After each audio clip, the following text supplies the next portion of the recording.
cast our memories back 40 years to Watergate and that scandal. Carl, can you believe it's been 40 years? And what do you think now in the rearview mirror?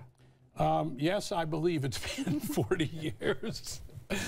I think what we know now definitively is that the Nixon presidency was far worse than what Bob Woodward and I were reporting at the time. It was a criminal presidency from the beginning, from the first days. What do you mean? If you listen to these tapes, which really are the story of the Nixon presidency and of Richard Nixon, you hear in the first year Nixon set up the illegal mechanism by the same people for break-ins, illegal wiretapping, fire bombings. You hear Nixon on tape saying, firebomb the damn place, referring to the Brookings Institution, to get some papers out of there that will reflect badly on his predecessor, Lyndon Johnson. This was a criminal presidency. And that's what we see and hear on the tapes. Never, ever do we hear the President of the United States say, the dog that never barks, what would be right for the United States of America. It's all about vengeance, revenge, getting back at enemies. And the cover-up is worse than the crime? No, the crime was enormous from beginning to end. Dan, you had a famous exchange, probably many, but one in particular with President Nixon. Let's watch this. Dan Rather with CBS News.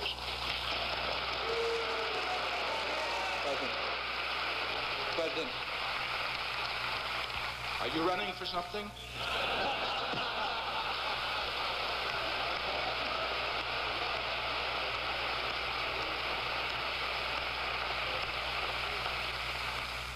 No, sir, Mr. President, are you?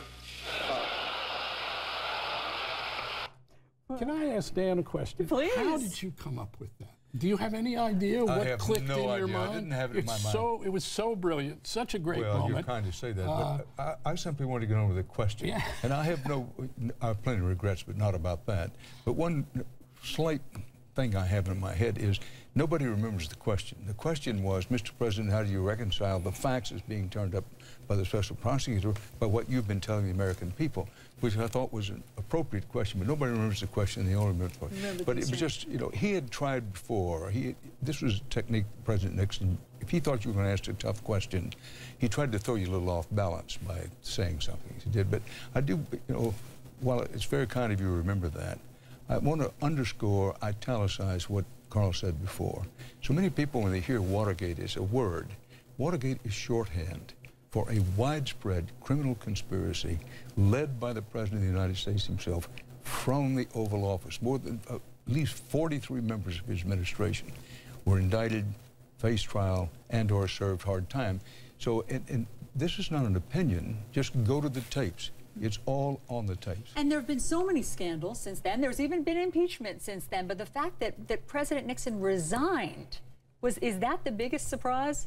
No, he had to resign. Leaders of the Republican Party, led by Barry Goldwater, the great conservative from Arizona, the nominee of his party for president in 1964, went to the White House and said, Mr. President, you must leave. One of the interesting things, though, that is not... Very quickly.